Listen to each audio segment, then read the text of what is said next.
ball in the basket. And unfortunately, neither does this guy. The future of Ben Simmons in Philadelphia is very much in doubt after his team crashed out of the playoffs on Sunday. Yesterday, his coach, Doc Rivers, addressed what the team and Simmons need to do this offseason. Listen to what he said. I believe, without going in detail what we're doing, I believe we know what the right work is and the right type of work and the right way to do it. After being here for a year, I really do believe we've identified what and how, and now we have to do the do part. We have to work to do it. It's not going to be an easy job, but it's definitely a job that Ben can do. I'm fascinated by this, Big Perk, and Brian Windhorst joins us here. Wendy, what do we think he's talking about this work that they know they need to do, and it's a question of doing it? Well, I can't say for sure exactly what Doc was talking about, but I can tell you what one of the leading suggestions to Ben Simmons is within the organization and within his circle, and that is to switch shooting hands, to go from shooting primarily left-handed to shooting right-handed. This is something that has been on the plate for Ben Simmons for a long time now. He's obviously had issues with shooting since he came into the NBA, and he has been very reluctant to consider this. He is ambidextrous. He does do some things right-handed, and there's some belief that maybe he's shooting with the wrong hand. Now, that is a big ask of any player to make. It's especially a big ask of somebody who's prideful and resistant, and if he is prideful and resistant about it, it won't work.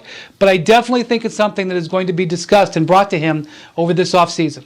Remarkable. You know, our friend Jalen Rose, the week that we launched this show, so in April of 2018, said right here on Get Up, our friend Rose Stradamus said he's shooting with the wrong hand. I mean, Jalen has been saying that literally that long. So Big Perk, I mean, this is a 24-year-old man who's obviously played a lot of basketball in his life. Can you do that at this point? Can you change hands?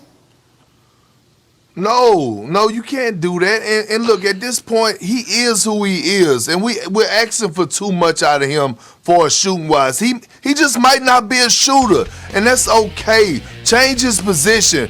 Put him back to the power forward position that he played in college at LSU as a dual forward that could drop dimes and facilitate for others. A guy that's rolling to the basket. Ben Simmons has to get his confidence back. I'm not talking about whether he can shoot or not, but just attacking the paint and just finishing layups. And you know what Ben Simmons has to do? He has to look himself in the mirror and have some type of accountability. And when I say that, this offseason, he probably needs to take a break from social media, from all the distractions, lock himself in the gym, go to an isolated area and work on his game. And that's not just shooting, that's overall. On the low block, finishing layups, going through dribble handoffs, lob threat, being a lob to the basket. That's what Ben Simmons needs, not to change his damn shooting hand.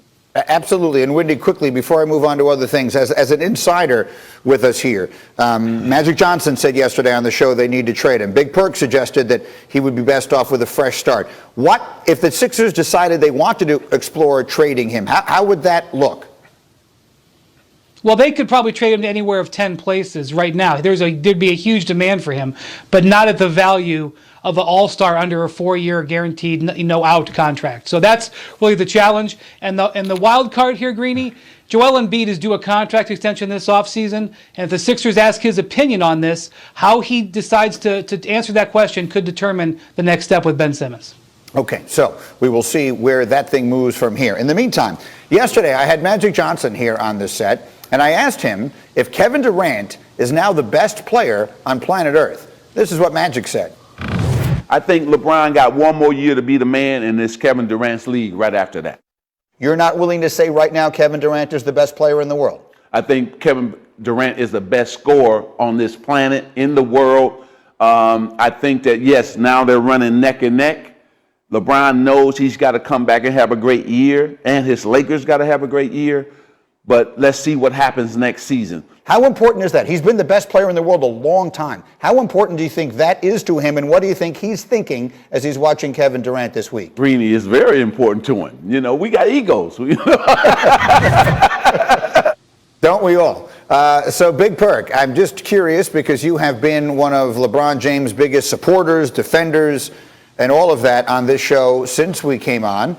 What do you think? Is Kevin Durant the best player now?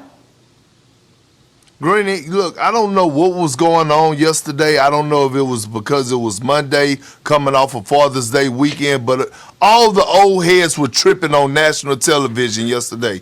Kevin Durant is the best player in the world right now, and even Magic was tripping. I don't think LeBron James, I don't think he even gives a damn going into year 19 about being the best player in the world. Kevin Durant showed us that. The best thing that happened for the Brooklyn Nets and Kevin Durant, and I'm not wishing injury on nobody, and for the fans, was that Kyrie Irving and James Harden got hurt. Because we were able to see the Kevin Durant that we've been waiting on. And he was able to go into his bag and not have to sacrifice for others because he have other superstars on his team. Kevin Durant, hands down, if anybody watched him throughout the playoffs, averaged 35, shooting 51% from the field, is not going to say that and can sit up here and say he's not the best player in the world. They tripping.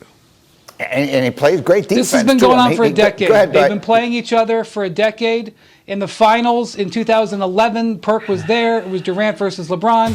It was Durant versus LeBron in the middle part of last decade with the Warriors and the Cavs. Durant hitting shots over LeBron, LeBron coming back.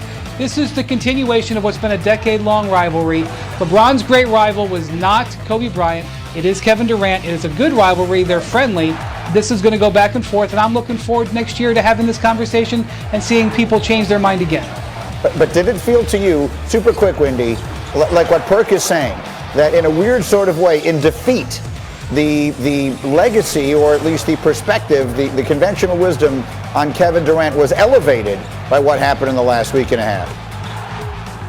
And yes, but that's a mistake because Durant has been this guy forever. He was this guy in Golden State. He was 1 and 2 with LeBron in Golden State. And anybody who downplayed anything when he went to Golden State and somehow thought he was less than is lunacy. The man's a 2-time Finals MVP, should be a multi-time MVP. And in my mind, there's nothing changed with Durant from 3 years ago to today. And the fact that he had an Achilles injury between now and then is only, makes his resume all that more impressive.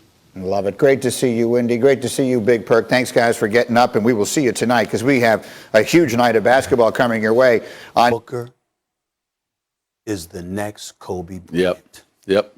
I'm saying it on national television. Devin Booker said it. is the next Kobe Bryant. Yeah. It is official. His first playoff appearance. And the brother's a number one option. Averaging over 28, dropped 40 in a triple-double in the first game of the conference finals. And just the way he plays, he's an assassin. So, PJ, I'm coming to you on the tape in just a minute to show folks if they haven't seen a lot of him. But Perk, as a player, I just want your initial reaction. I'm looking at your face. When he says that, what do you want to say back? Well, first of all, look, I love Stephen A. Smith, but he shouldn't have said that on live television. That was one of those thoughts he should have kept to himself, okay? Because he's not the next Kobe Bryant. Kobe Bryant was a first team all-defensive player 9 times, okay? Devin Booker is not strapping like that. But what I will say, Greeny, is that Devin Booker is the third best scorer in the NBA behind Kevin Durant and Steph Curry. And when you look at D-Book and the way that he's able to get buckets, he does it at a high rate. He has 0 flaws offensively. He can stretch you out from the three-point line. He does a great job of getting out in transition. He has a post-up game. He has a mid-range game. But most importantly, you know what he does well, Greeny and PJ? He's efficient. At the shooting guard position, he shoot almost 50% from the field. That's how I look at Devin Booker. So for PJ, for a lot of people who probably had not seen a ton of him in the early part of his career, he's a guy who didn't even start at Kentucky. Show us some film. What are we looking at in Devin Booker? Well, you're looking at a complete player with one big missing piece, and Perk kind of alluded to it, and defense is not his forte right now. So very unlike Steven to make a big statement like that. But if you watch Book, 40 points, there's the assist.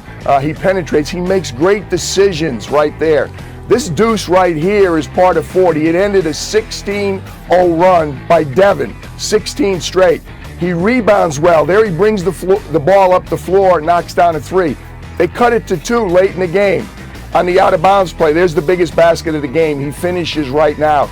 He's playing so much better even than he played in the regular season. He's from 4 up to 7 rebounds. His assists are up. His three-point percentage is up. He's got to be a better defender for sure. I don't ever put on anybody you're going to be the next Kobe Bryant. Book's played 11 playoff games, but he's really special.